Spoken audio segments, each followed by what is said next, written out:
Hi ಎಲ್ಲರಿಗೂ ನಮಸ್ಕಾರ. Welcome back to our YouTube channel. ನಾವು ಇವತ್ತಿನ ತರಗತಿಯಲ್ಲಿ ಫಿಸಿಕ್ಸ್ಗೆ ಸಂಬಂಧಿಸಿದಂತೆ ಏನು 1000+ MCQ ಸೀರೀಸ್ ನ ನೋಡ್ತಾ ಇದೀವಿ. ಈಗ ಅದರಲ್ಲಿ ಸೆಟ್ 2. ಓಕೆ, ಮೊದಲನೇದ್ರಲ್ಲಿ ನಾವು ಎಷ್ಟು ಪ್ರಶ್ನೆಗಳನ್ನ ನೋಡಿದ್ವಿ? 456 ಪ್ರಶ್ನೆಗಳು ಕಂಟಿನ್ಯೂಸ್ ಆಗಿರುತ್ತೆ. This is set 2. Okay, so ಇದಕ್ಕೆ ಸಂಬಂಧಿಸಿದಂತೆ ಮೊದಲನೇ ಪ್ರಶ್ನೆಯನ್ನ ನೋಡೋದಾದ್ರೆ, ಇದಕ್ಕೆ ಸಂಬಂಧಿಸಿದಂತೆ ಮೊದಲನೇ ಪ್ರಶ್ನೆಯನ್ನ ನೋಡೋದಾದ್ರೆ ನೋಡಿ, the electric current density is, ಅದು ಯಾವುದು? ಎಲೆಕ್ಟ್ರಿಕ್ ಕರೆಂಟ್ ಅನ್ನುವಂಥದ್ದು ಸ್ಕೇಲಾರ್ ಕ್ವಾಂಟಿಟಿನ, ವೆಕ್ಟಾರ್ ಕ್ವಾಂಟಿಟಿನ ಅಂತ ಇದೆ. ಎಲೆಕ್ಟ್ರಿಕ್ ಕರೆಂಟ್ ಅನ್ನುವಂಥದ್ದು ಇಟ್ ಹ್ಯಾಸ್ ಡೈರೆಕ್ಷನ್ ಅಲ್ವಾ, so it is vector quantity. A surface of A lake is frozen is in severe winter. ಅಂದ್ರೆ a surface of lake is frozen in severe winter, but the water at its bottom is still liquid ಆಗೇ ಇರುತ್ತೆ. What is the reason behind it? ಯಾಕೆ ಅಂತ ಹೇಳಿದ್ರೆ, the density of water is maximum at 4 degrees Celsius. Okay, this is very important questions. ಇದು ಬಹಳ ಸಲ repeat ಆಗಿದೆ. Okay ನೋಡಿ, ಸಿಸಾಟ್ ಪ್ರಿಲಿಮ್ಸ್ ಅಲ್ಲೂ ಕೂಡ ಇದನ್ನ ಕೇಳಿದ್ದಾರೆ. ಇಂಥ ಕ್ವೆಶನ್ಸ್ ಅನ್ನ ನಾವು ಚೂಸ್ ಮಾಡಬೇಕು. ವೆಯ್ಟ್ ಇರುವಂತಹ ಕ್ವೆಶನ್ಸ್ ಅನ್ನ ನಾವು ಚೂಸ್ ಮಾಡ್ಬೇಕಾಗುತ್ತೆ. Okay, so surface of lake severe winter ಅಲ್ಲಿ ಏನಾಗಿರುತ್ತೆ, ಫ್ರೋಸನ್ ಆಗ್ಬಿಟ್ಟಿರತ್ತೆ. ಬಟ್ ಅದ್ರದ್ದು ಬಿಲೋ ಅಂದ್ರೆ ವಾಟರ್ದು ಬಾಟಮ್ ಅಲ್ಲಿ ಮಾತ್ರ ಲಿಕ್ವಿಡ್ ಏನೇ ಇರುತ್ತೆ. ಕಾರಣ ಏನು ಅಂತ ಹೇಳಿದ್ರೆ, ಡೆನ್ಸಿಟಿ ಆಫ್ ವಾಟರ್ ಮ್ಯಾಕ್ಸಿಮಮ್ ಇರೋದು 4 ಡಿಗ್ರಿ ಸೆಲ್ಸಿಯಸ್. ಅದಕ್ಕೋಸ್ಕರ lumen is the unit of ಅಂತ ಕೇಳಿದ್ದಾರೆ. Luminous flux. Okay, lumen is the unit of luminous flux. Okay, luminous flux ಅನ್ನುವಂಥದ್ದು, ಈ ಲುಮಿನಸ್ ಫ್ಲಕ್ಸ್ ನ ಒಂದು ಯೂನಿಟ್ ಬಂದು ಲುಮೆನ್ ಆಗಿರುತ್ತೆ. Okay, and candela is the unit of ಯಾವುದು? Luminous intensity. Okay, which one of the following pair does not have the same dimension? ಅಂದ್ರೆ ಒಂದೇ dimension ಅನ್ನ ಒಳಗೊಂಡಿಲ್ಲದೆ ಇರುವಂತಹ ಪೇರ್ ಯಾವುದು? ಫೋರ್ಸ್ ಅಂಡ್ ಪ್ರೆಷರ್ ಒಂದೇ ಡೈಮೆನ್ಷನ್ ಇದೆನಾ? ಇಲ್ವಾ? ವರ್ಕ್ ಅಂಡ್ ಎನರ್ಜಿ ಇದು ಒಂದೇ ಡೈಮೆನ್ಷನ್. ಇಂಪಲ್ಸ್ ಅಂಡ್ ಮೊಮೆಂಟಮ್ ಒಂದೇ ಡೈಮೆನ್ಷನ್. ಪ್ರೆಷರ್ ಮತ್ತೆ ಸ್ಟ್ರೆಸ್ ಎರಡು ಕೂಡ ಒಂದೇ ಡೈಮೆನ್ಷನ್. ಬಟ್ ಫೋರ್ಸ್ ಮತ್ತೆ ಪ್ರೆಷರ್ ಏನಿದೆಯಲ್ಲ, ಇದು ಬೇರೆ ಬೇರೆ. ಸೊ ಹಾಗಾಗಿ ದೋಸ್ does not have any same dimension. Okay, dimension ಬಂದು ಗೊತ್ತಲ್ವಾ? ಈ ರೀತಿ ನಾವು ಮೆನ್ಷನ್ ಮಾಡ್ತೀವಲ್ವಾ, ಇದನ್ನ ಡೈಮೆನ್ಷನ್ಸ್ ಅಂತ ಹೇಳ್ತಾರೆ. ಓಕೆ, ಅಕಾರ್ಡಿಂಗ್ ಟು ಫಾರ್ಮುಲಾ ಅದ್ರ ಡೈಮೆನ್ಷನ್ಸ್ ಕೂಡ ಹೇಳ್ಬೋದು. ಇದನ್ನ ಕೆಲವೊಂದನ್ನ ನೋಡಿದ ಕೂಡಲೇ ಹೇಳ್ಬೋದು. The S I unit of entropy. S I unit of entropy ಏನು? ಎಂಟ್ರೋಪಿ ಇದು ಎಸ್ ಐ ಯೂನಿಟ್ ಬಂದು joule per kelvin. Okay, joule per kelvin is ಎಂಟ್ರೋಪಿದು S I unit. Unit of work is ಏನು? ಜೌಲ್. ಪಾರ್ಸೆಕ್ ಅಂತ ಅಂದ್ರೆ ಅದ್ರದ್ದು unit ಬಂದು distance. Okay, distance ನ ಯೂನಿಟ್ ಪಾರ್ಸೆಕ್ ಆಗಿರುತ್ತೆ. Okay, parsec is the unit of distance. Light year ಏನಿದೆಯಲ್ಲ, it is the unit of ಯಾವುದು? ಡಿಸ್ಟೆನ್ಸ್. ನೋಡಿ, parsec is the unit of distance and light year is also unit of distance. But what is the difference between parsec and ಏನ್ ಹೇಳ್ತೀವಿ, parsec and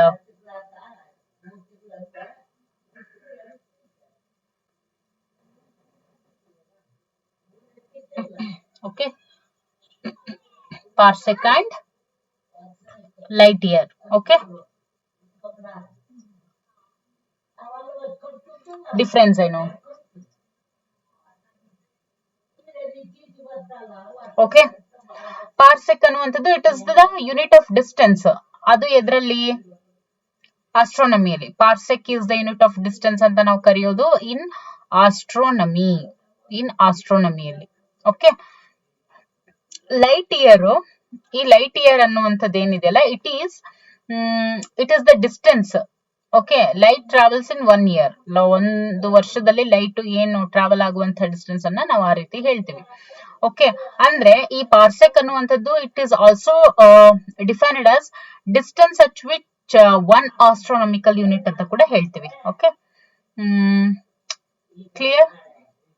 so parsec ಅಂತ ಹೇಳಿದ್ರೆ it is defined by the small angle of parallax caused by a star at a specific distance. Light year ಅಂತ ಹೇಳಿದ್ರೆ it is the distance light travels in 1 year. Okay.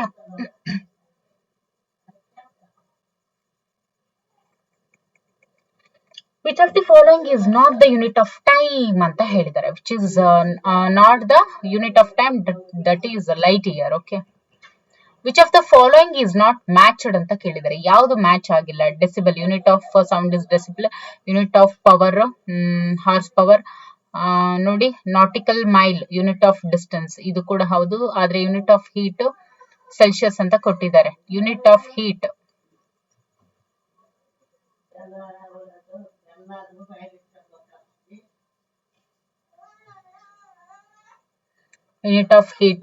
Celsius ಅಂತ ಇದೆ. But ಅದ್ರ ಸರಿಯಾದ ಉತ್ತರ ಏನಾಗ್ಬೇಕಾಗಿತ್ತು? ಜೌಲ್ ಆಗ್ಬೇಕಿತ್ತು. Okay,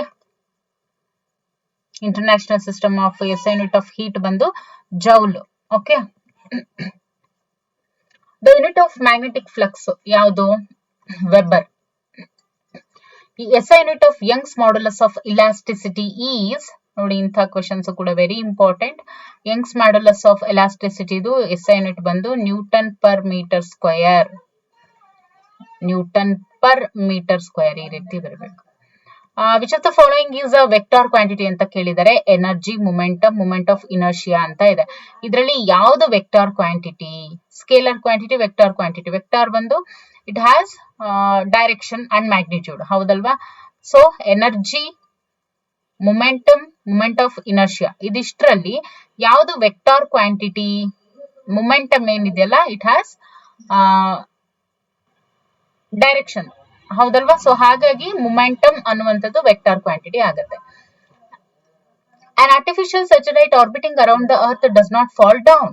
This is so because the attraction of earth ಅಂತ ಇದೆ. ಯಾಕೆ? It provides the necessary acceleration for its motion, ಅದಕ್ಕೋಸ್ಕರ. Okay, the physical quantity obtained by the division of linear momentum of a body to its velocity is mass ಆಗಿರುತ್ತೆ.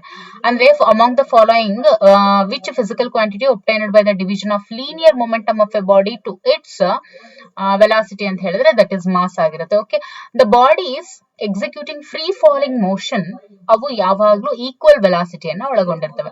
ಯಾವೆಲ್ಲ bodies free falling motion ಅನ್ನ execute ಮಾಡ್ತಾವಲ್ವಾ ಅವೆಲ್ಲವೂ ಕೂಡ equal ವೆಲಾಸಿಟಿಯನ್ನ ಒಳಗೊಂಡಿರ್ತವೆ. The increasing amount of carbon dioxide in the air is slowly rising the temperature of the atmosphere because it absorbs ಅಂತ ಇದೆ. ನೋಡಿ, the increasing amount of carbon dioxide in the air is slowly rising the temperature of the atmosphere.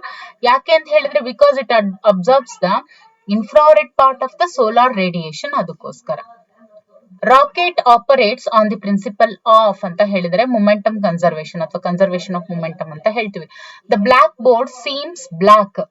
ಯಾಕೆ? Because it does not reflect any colour, ಅದಕ್ಕೋಸ್ಕರ. 21ನೇ ಪ್ರಶ್ನೆ, a cricket player catches a fast coming ball by pulling his hands back.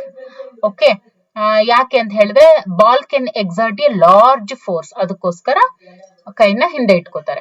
Force is the product of MA, ಹೌದಲ್ವಾ? F is equal to MA, so mass and acceleration. The weight of a human body is maximum at the poles. Okay, ನೋಡಿ maximum at poles ಹತ್ರ maximum ಇರುತ್ತೆ, minimum at equator. Okay, ಇದು ಚೆನ್ನಾಗಿ ನೆನಪಿರ್ಲಿ. ಇದ್ರ base ಮೇಲೂ ಕೂಡ ಕೆಲವೊಂದಿಷ್ಟು ಅಪ್ಲೈಡ್ ಕ್ವೆಶನ್ಸ್ ಬರ್ತವೆ. If the weight of A man is, ನೋಡಿ ಒಬ್ಬ ಮನುಷ್ಯನ ವೇಟ್ ಬಂದು 600 ನ್ಯೂಟನ್ ಇದೆ ಅರ್ಥನ ಮೇಲೆ, then his weight on the moon will be ಎಷ್ಟು ಅಂತ ಕೇಳಿದರೆ ಎಷ್ಟಾಗುತ್ತೆ? ಓಕೆ, 1/6 ಅಷ್ಟು ಜಾಸ್ತಿ ಇರುತ್ತೆ. ಸೊ ಇಲ್ಲಿ 600. ಓಕೆ, ಕಾಣಿಸ್ತಾ ಇದೆನಾ? 1/6 ವೇಟ್ 600 ಅಲ್ವಾ? ಅದೇ ಮೂನಲ್ಲಿ ಹೋದಾಗ 1/6 ಅಷ್ಟು ಜಾಸ್ತಿ ಆಗುತ್ತೆ. 6 1s, so 100 is the 100 Newton ಆಗುತ್ತೆ. Okay, if the weight of an object on the earth surface is 29.4, then the mass of the object would be ಅಂತ ಕೇಳಿದ್ದಾರೆ. ನೋಡಿ, weight of the object on the earth surface is 29.4, then the mass of the object would be, ಹಾಗಾದ್ರೆ ಆ ಒಂದು ಆಬ್ಜೆಕ್ಟಿನ mass ಎಷ್ಟಾಗಿರುತ್ತೆ? Weight of the object on the earth surface. ನೋಡಿ, ಒಬ್ಬ ಮನುಷ್ಯನ ವೇಟ್ ಆಫ್ ದಿ ಆಬ್ಜೆಕ್ಟ್ ಏನಿರುತ್ತಲ್ವಾ, ವೇಟ್ ಬಂದ್ಬಿಟ್ಟು ಅರ್ತ್ ಸರ್ಫೇಸ್ ಅಲ್ಲಿ 29.4 ನ್ಯೂಟನ್ ಇದೆ. ಹಾಗಾದ್ರೆ ಮಾಸ್ ಆಫ್ ದಿ ಆಬ್ಜೆಕ್ಟ್ ಏನಾಗಿರುತ್ತೆ ಅಂತ ಕೇಳಿದರೆ, ಮಾಸ್ ಆಫ್ ದಿ ಆಬ್ಜೆಕ್ಟ್ ಅಂತ ಹೇಳಿದ್ರೆ ನೋಡಿ, ಇದು ಇವಾಗ 29.4 ಅನ್ನುವಂಥದ್ದು ಇದು ಗ್ರಾವಿಟಿ ಮೇಲೆ ಡಿಪೆಂಡ್ ಆಗಿದೆ, ಹೌದಲ್ವಾ? ಸೊ ಹಾಗಾಗಿ ಇಲ್ಲಿ ಪಾಯಿಂಟ್ ಸಮಥಿಂಗ್ ಇರೋದ್ರಿಂದ ನಾವೇನ್ ಹೇಳ್ಬೋದು, 3 kg ಅನ್ನುವಂಥದ್ದು ಮಾಸ್ ಆಗಿರುತ್ತೆ. Okay, A man can apply a more longer jump on moon surface than the earth surface. ನೋಡಿ, ಮ್ಯಾನ್ ಅಂತ ಹೇಳಿದ್ರೆ ಅದರಲ್ಲೂ astronaut can apply A more longer jump, ಅಂದ್ರೆ ಜಾಸ್ತಿ ಜಂಪ್ ಮಾಡ್ಬೇಕಾಗುತ್ತೆ, ಅದರಲ್ಲೂ ಲೆಂತ್ ಇರುವಂತ ಲಾಂಗರ್ ಜಂಪ್ ಅನ್ನ ಮಾಡ್ಬೇಕಾಗುತ್ತೆ ಆನ್ ಮೂನ್ ಸರ್ಫೇಸ್, ಅಂದ್ರೆ ಅರ್ತ್ ಸರ್ಫೇಸ್ ಗೆ ಕಂಪೇರ್ ಮಾಡಿದಾಗ. What is the reason behind it ಅಂತ ಹೇಳಿದ್ರೆ, gravitational pull on the moon is lesser, ಅಂದ್ರೆ ಗ್ರಾವಿಟೇಷನಲ್ ಪುಲ್ ಏನಿರುತ್ತಲ್ವಾ ಅದು ಕಡಿಮೆ ಇರುತ್ತೆ compare to earth surface. Earth surface ಗಿಂತನೂ ಕಮ್ಮಿ ಇರುತ್ತೆ, ಅದಕ್ಕೋಸ್ಕರ. The weight of an object of mass 1 kg can be expressed as ಅಂತ ಕೇಳಿದ್ದಾರೆ. Weight of an object of mass 1 kg ಅನ್ನ ಯಾವ ರೀತಿ ಎಕ್ಸ್ಪ್ರೆಸ್ ಮಾಡ್ತಾರೆ ಅಂದ್ರೆ 9.8 ನ್ಯೂಟನ್ ಅಂತ. ಸೊ ದಟ್ ಇಲ್ಲಿ ಏನ್ ಬಂತಲ್ವಾ, ಅದಕ್ಕೆ ಇದು 29.4 ಇರೋದನ್ನ 3 kg ಮಾಸ್ ಹೇಳಿದ್ವಿ, ಹೌದಲ್ವಾ? ಅದಕ್ಕೆ ಇಲ್ಲಿ weight of the object of mass 1 kg ಇರೋದು 9.8. The product of the moment of inertia and the angular acceleration is, ಅದನ್ನ ನಾವೇನಂತ ಕರಿತೀವಿ, ಟಾರ್ಕ್ ಅಂತ ಕರಿತೀವಿ. The body is charged negatively, it implies that, ನೋಡಿ, ಒಂದು ಬಾಡಿ ನೆಗೆಟಿವ್ಲಿ ಚಾರ್ಜ್ಡ್ ಆಗಿದೆ ಅಂತ ಹೇಳಿದ್ರೆ ಅದು ಏನ್ ಹೇಳುತ್ತೆ, it has acquired some electrons from outside ಅಂತ ಅದರ ಅರ್ಥ. A piece of ice is floating on surface of water kept in a beaker, and when this piece melts then the level of water in the beaker ಏನಾಗುತ್ತೆ ಅಂತ ಇದೆ. ಏನಾಗುತ್ತೆ, ಈಗ already ಅದನ್ನ ನಾವು ನೋಡಿದೀವಿ ಆ ಕ್ವೆಶ್ಚನ್ ಅನ್ನ. It will be same. Due to contraction of eyeball a long sighted eye can see only. ನೋಡಿ, due to contraction of eyeball, ಒಂದು ಲಾಂಗ್ ಸೈಟೆಡ್ ಐ ಏನಿರುತ್ತಲ್ವಾ, ಅಂದ್ರೆ ದೂರದೃಷ್ಟಿ ಏನ್ ಹೊಂದಿರ್ತಾರೆ ಅವರು ಎಂತ ಆಬ್ಜೆಕ್ಟ್ಸ್ ಅನ್ನ ನೋಡ್ಬೋದು, can see only nearer objects. Okay, long sighted, due to contraction of eyeball a long sighted eye can see only nearer objects, which is corrected by using convex lens. Okay, why do you feel cool under a tree but not so under a thin shed on a sunny day ಅಂತ ಇದೆ. what is the reason behind it? ಯಾಕೆಂದ್ರೆ leaves give out water which vaporizes, absorbing some heat as latent heat, ಅದಕ್ಕೋಸ್ಕರ. why an iron nail floats on mercury but sinks in water? ಏನಕ್ಕೆ? because density of iron is more than water but less than mercury, ಅದಕ್ಕೋಸ್ಕರ. water has its maximum density at ಎಷ್ಟು 4 degrees Celsius. So this is the reason. And which one among the following would expand the most on being heated? which one among the following would expand most on being heated? ಅಂದ್ರೆ heat ಮಾಡಿದಾಗ ಜಾಸ್ತಿ expand ಆಗುವಂಥದ್ದು ಯಾವುದು ಅಂತ ಕೇಳಿದರೆ, water, alcohol, glass, air ಅಂತ ಇದೆ. Okay, ತಕ್ಷಣಕ್ಕೆ ಕೆಲವರಿಗೆ ಅನ್ಸ್ಬೋದು ಏನು ಏರ್ ಇರ್ಬೋದು ಅಂತ, ಬಟ್ ವಾಟರ್ ಏನಿದೆಯಲ್ಲ, this would expand most on being heated. Okay, heat ಮಾಡಿದ್ರೆ ವಾಟರ್ ಏನೇ ಜಾಸ್ತಿ ಎಕ್ಸ್ಪ್ಯಾಂಡ್ ಆಗೋದು. Okay, if 2 pieces of ice are mutually pressed to each other than these peaks, if 2 pieces of ice, 2 piece of ice ಅನ್ನ ತಗೊಂಡಾಗ mutually ನಾವು press ಮಾಡಿದಾಗ then these pieces stick, ಅಂದ್ರೆ ಒಂದಕ್ಕೊಂದು ಸ್ಟಿಕ್ ಆಗುತ್ತೆ. ಯಾಕೆ ಅಂತ ಕೇಳಿದರೆ, ಬಿಕಾಸ್ ಅಟ್ ಹೈಯರ್ ಪ್ರೆಷರ್ ಏನಾಗುತ್ತೆ, melting point of ice firstly decrease ಆಗುತ್ತೆ, ಅದಾದ್ಮೇಲೆ ಇನ್ಕ್ರೀಸ್ ಆಗುತ್ತೆ, ಅದಕ್ಕೋಸ್ಕರ. At higher altitudes water boils at the temperature lower than 100 degrees Celsius. ನೋಡಿ, ಹೈಯರ್ ಆಲ್ಟಿಟ್ಯೂಡ್ ಅಲ್ಲಿ ವಾಟರ್ ಏನ್ ಬಾಯ್ಲ್ ಆಗುತ್ತೆ, water boils at the temperature lower than 100 degrees Celsius. 100 degrees Celsius ಗಿಂತಾನೆ ಕಮ್ಮಿನೇ ಅದು ಬಾಯ್ಲ್ ಆಗುತ್ತೆ. ಯಾಕೆ ಅಂತ ಕೇಳಿದರೆ, because due to lesser atmospheric pressure.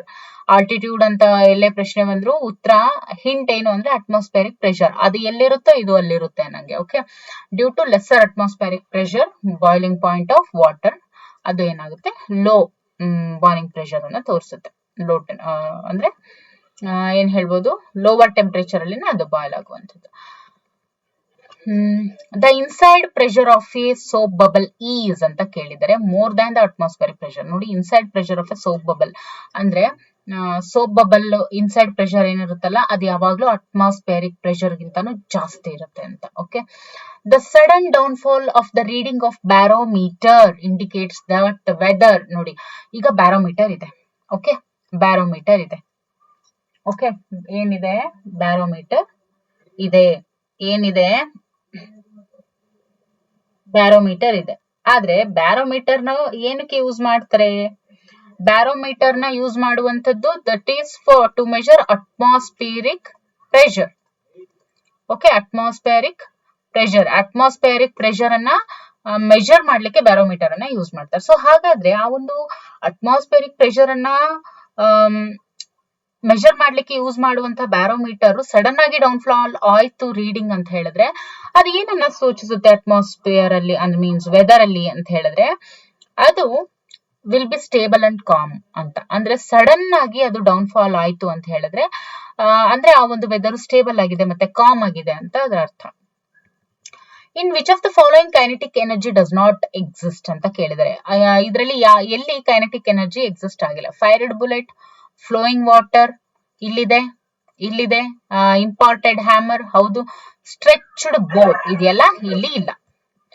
And next ನೋಡಿ, if you moving body doubles its velocity then the kinetic energy of the body will be ಅಂತ ಹೇಳಿದ್ದಾರೆ. ಇವಾಗ ಮೂವಿಂಗ್ ಬಾಡಿ ಏನಾಗುತ್ತೆ, ಅದು ವೆಲಾಸಿಟಿಯನ್ನ ಜಾಸ್ತಿ ಮಾಡ್ಕೊಂಡ್ರೆ ಅವಾಗ kinetic energy of the body ಏನಾಗುತ್ತೆ ಅಂತ ಕೇಳಿದರೆ ಅದು 4 times ಜಾಸ್ತಿ ಆಗುತ್ತೆ. ಈಗ ನೋಡಿ, moving body doubles its velocity. If velocity double ಆದ್ರೆ ಇವನ್ ಕೈನೆಟಿಕ್ ಎನರ್ಜಿ ಏನಾಗುತ್ತೆ, ಅದು ಕೂಡ ಡಬಲ್ ಆಗುತ್ತೆ. ಓಕೆ, ಸೊ ದಟ್ 4 times ಆಗುತ್ತೆ, ಅದರ ಕೈನೆಟಿಕ್ ಎನರ್ಜಿ 4 times ಇನ್ಕ್ರೀಸ್ ಆಗುತ್ತೆ. The cyclist leans or bends himself around a turning. ನೋಡಿ, ಟರ್ನಿಂಗ್ ಬಂದಾಗ ಸ್ವಲ್ಪ ಬಾಗ್ತಾನೆ, ಬೆಂಡ್ಸ್ ಹಿಮ್ಸೆಲ್ಫ್. ಯಾಕೆ ಅಂತ ಕೇಳಿದ್ರಿ, ಯಾಕೆ ಅಂದ್ರೆ he bends to locate the centre of gravity inside the base, okay, which prevents him from falling down. ಅದಕ್ಕೋಸ್ಕರ. Which of the following force is exerted by a cream separator machine of the milk? That is centrifugal force. ನೋಡಿದ ಕೂಡಲೇ ಹೇಳ್ಬೋದು. Okay, ಇನ್ನು 44ನೇ ಪ್ರಶ್ನೆ. When a stone piece is brought from moon surface to the earth then ಏನಾಗುತ್ತೆ? ನೋಡಿ, ಒಂದು ಕಲ್ಲನ್ನ Moon surface ಇಂದ ಚಂದ್ರನ ಒಂದು ಸರ್ಫೇಸ್ ಇಂದ ನಾವು ಭೂಮಿಗೆ ತಂದಾಗ ಅದೇನಾಗುತ್ತೆ? Its weight will change but its mass would remain constant ಅನ್ನುವಂಥದ್ದು. ನೋಡಿ, ಮಾಸ್ ಏನಿರುತ್ತೆ, ನೀವು ಚಂದ್ರ ಗ್ರಹ, ಯಾವುದೇ ರಾಜ್ಯ, ಯಾವುದೇ ಸ್ಥಳಕ್ಕೆ ಹೋದ್ರು ಮಾಸ್ ಯಾವಾಗಲೂ ಕಾನ್ಸ್ಟೆಂಟ್ ಆಗಿರುತ್ತೆ. ಬಟ್ ವೇಟ್ ಏನಿರುತ್ತಲ್ಲ, ಡಿಪೆಂಡ್ ಅಪಾನ್ ಗ್ರಾವಿಟಿ, ಅದು ಚೇಂಜ್ ಆಗ್ತಾ ಇರುತ್ತೆ. The person sitting in a lift or elevator will experience more, okay, when the lift is accelerated upwards. ಯಾವಾಗ ಲಿಫ್ಟ್ upwards exert ಆಗುತ್ತೆ, when the lift is accelerated upwards ಅಂದ್ರೆ lift upwards accelerated ಆದಾಗ ಅದು experience ಜಾಸ್ತಿ ಆಗುತ್ತೆ. ನೋಡಿ, person sitting in a lift or elevator ಅಂದ್ರೆ ನಾವೇನ್ ಲಿಫ್ಟ್ ಯೂಸ್ ಮಾಡ್ತೀವಲ್ವಾ, ನಾವ್ ಅದನ್ನ ಎಕ್ಸ್ಪೀರಿಯನ್ಸ್ ಜಾಸ್ತಿ ಮಾಡೋದು, ನಾವು ಲಿಫ್ಟ್ ಅಲ್ಲಿ ಹೋಗ್ತಾ ಇದೀವಿ ಅಂತ ಎಕ್ಸ್ಪೀರಿಯನ್ಸ್ ಮಾಡೋದು ಜಾಸ್ತಿ ಯಾವಾಗ ಅಂತ ಹೇಳಿದಾಗ when the lift is accelerated upwards ಅಂದ್ರೆ ಮೇಲ್ಗಡೆ ಮೀನ್ಸ್ ಮೇಲ್ಗಡೆ ಫ್ಲೋರ್ಗೆ ಹೋಗ್ತಿರ್ತೀವಲ್ವಾ, ಅವಾಗ ನಾವು ಫೀಲ್ ಮಾಡುವಂಥದ್ದು. The apparent weight of a person sitting in a lift is less than its real weight. ನೋಡಿ, apparent weight of a person sitting in a lift is less than its real weight ಅಂದ್ರೆ ಒಬ್ಬ ಮನುಷ್ಯ ಅಂದ್ರೆ lift ಅಲ್ಲಿ ಕುತ್ಕೊಂಡಿರುವಂತಹ ಒಬ್ಬ ಮನುಷ್ಯ ಏನಿದ್ದಾನೆ, ಕುತ್ಕೊಂಡಿದ್ದಾನೆ, ಅದು ನಿಂತ್ಕೊಂಡಿದ್ದಾನೆ, okay, ಅವನ ಒಂದು ರಿಯಲ್ ವೇಟ್ ಗಿಂತಾನು ಏನಿರುತ್ತೆ, ಕಡಿಮೆ ಇರುತ್ತೆ ಆ ಒಬ್ಬ ಪರ್ಸನ್ದು. ವೆನ್ ದ ಲಿಫ್ಟ್ ಅಂದ್ರೆ ಲಿಫ್ಟ್ ಮೂವ್ ಆಗ್ಬೇಕಾದ್ರೆ. Okay, what is the reason behind it? Downwards with an acceleration. Okay, downwards, ಯಾಕೆಂದ್ರೆ ಅದು downwards with an acceleration. Okay, the time period of A pendulum watch. Pendulum watch time period ಯಾವಾಗ್ಲೂ ಯಾವ್ದ್ರ ಮೇಲೆ depend ಆಗಿರುತ್ತೆ? Time period of pendulum watch depends on the length ಅಂತ ಹೇಳ್ಬೋದು. ಅದಕ್ಕೆ time period of pendulum watch depends on the length. Time period of pendulum time period ಯಾವಾಗ್ಲೂ length ಮೇಲೆ depend ಆಗಿರುತ್ತೆ.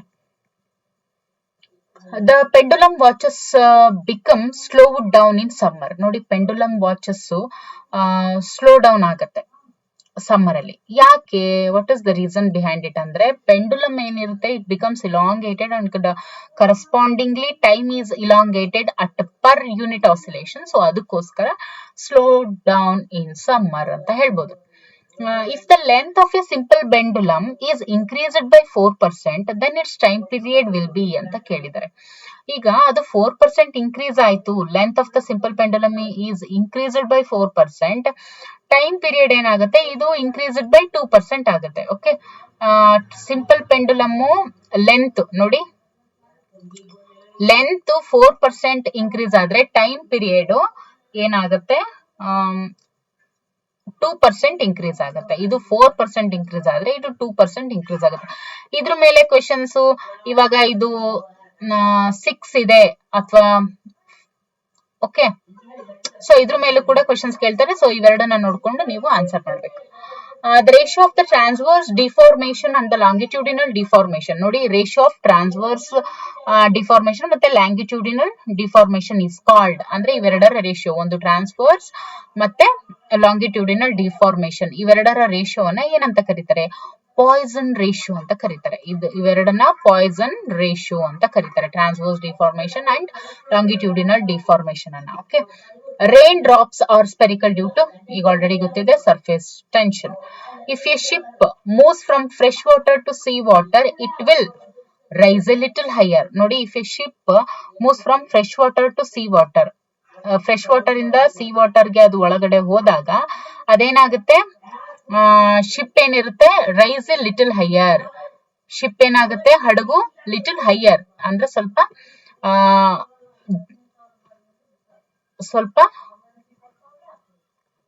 ರೈಸ್ ಆಗುತ್ತೆ. ಓಕೆ, ಇನ್ನು ನೆಕ್ಸ್ಟ್ ಕ್ವೆಶನ್, ಸೊ ಇದಕ್ಕೆ ಸಂಬಂಧಿಸಿದಂತೆ ನಾವು ಮುಂದಿನ ತರಗತಿಯಲ್ಲಿ ಇನ್ನಷ್ಟು ಪ್ರಶ್ನೆಗಳನ್ನ ನೋಡ್ತಾ ಹೋಗೋಣ. Okay, thank you for watching.